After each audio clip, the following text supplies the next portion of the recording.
tatay natin. Sabi ng bata, sabi niya, pa, magkano po yung sinasahod mo sa isang araw? Tapos sabi nung anak, $50 daw. Eh, so, sabi nung anak, hindi, wakit ang kwarto.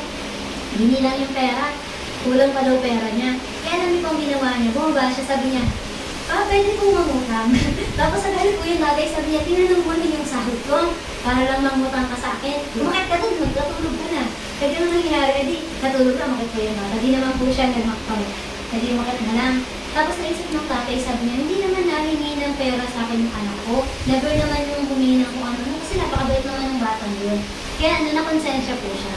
Kaya kinabukas ng pagising ng anak niya, pasensya ka na kagabi kasi pagod si tatay, ganyan-ganyan. Ito na yung hinihira mo sa akin. Edi natuwa yung bata. Kaya sabi niya, maya-maya, kung sa niya sa may kilo niya daw po, kinuha yung kompletong $50. Ilagay niya po sa tatay niya. Sabi niya, pa, huwag ka na po muna magtrabaho ngayon. Pwede po bang akin muna yung oras mo?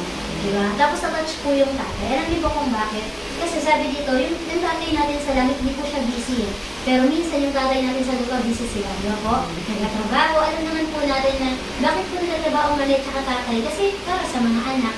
Pero diba minsan po, yung oras pala, napakahalaga pala yun.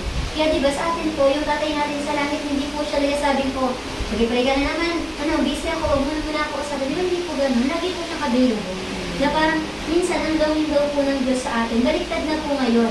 Parang kayo daw po yung tatay, tapos si Lord po yung anak. Alam niyo po kung bakit? Kasi si Lord na po yung lagi, magsimba ka naman, kausapin mo naman ako ngayon. Minsan daw po, si Lord na ang humihingi ng oras sa atin. Kaya tandaan niyo po, never po naging busy si Lord kasi mahal niya po tayo.